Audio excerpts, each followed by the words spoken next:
লন্ডনের হিথ্রো বিমানবন্দর থেকে যাত্রা শুরু করেছেন বিএনপির ভারপ্রাপ্ত চেয়ারম্যান তারেক রহমান। প্রায় 17 বছর পর তারেক রহমানের দেশে ফেরার এই যাত্রায় তার সঙ্গে আছেন স্ত্রী ডাক্তার জোবাইদা রহমান এবং মেয়ে ব্যারিস্টার জাইমা রহমান। দুপুর 12টার দিকে রাজধানীর শাহজালাল আন্তর্জাতিক বিমানবন্দরে অবতরণ করবে তাকে বহনকারী বিমান। স্থানীয় সময় 6:15 বোয়িং 787 আর ড্রিমলাইনার BG-202 বহনকারী ফ্লাইটটি হিথ্রো বিমানবন্দর ছেড়ে ঢাকার শাহজালাল আন্তর্জাতিক বিমানবন্দরের উদ্দেশ্যে রওনা দিয়েছে। ফ্লাইট ছাড়ার নির্ধারিত সময়ের 4 ঘন্টা আগে স্থানীয় সময় দুপুর 2:15 বাসা থেকে বের হন তিনি। বিমানবন্দরে এসে পৌঁছান স্থানীয় সময় 4:15।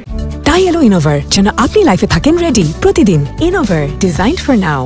বৃহস্পতিবার দুপুর 12টায় হযরত শাহজালাল আন্তর্জাতিক বিমানবন্দরে তাকে বহনকারী বিমানটি অবতরণ করবে। ডাক্তার জোবাইদা রহমান এবং ব্যারিস্টার জাইমা রহমান ছাড়াও এই যাত্রায় তারেক রহমানের সফরসঙ্গী হয়েছেন তারেক রহমানের মিডিয়া টিমের প্রধান আবু আব্দুল্লাহ সালেহ, ব্যক্তিগত সহকারী রহমান সানি ও তাবাসসুম ফারহানা। 5 জনের টিকিটের মূল্য 9,856 ব্রিটিশ পাউন্ড, বাংলাদেশি টাকায় যা প্রায় 16 লাখ টাকা। এর আগে 111 সরকারের সময় 2008 সালে কারাগার থেকে মুক্তি পেয়ে সপরিবারে যুক্তরাজ্যে যান তারেক রহমান। এরপর থেকেই সেখানেই অবস্থান করছিলেন। স্ত্রী ডাক্তার জোবাইদা রহমান কয়েকবার দেশে এলেও তারেক রহমান দেশে ফিরতে পারেননি। অবশেষে দুপুরে দেশের মাটিতে পা রাখার মধ্য দিয়ে শেষ হতে যাচ্ছে তার দীর্ঘ 17 বছরের অপেক্ষা।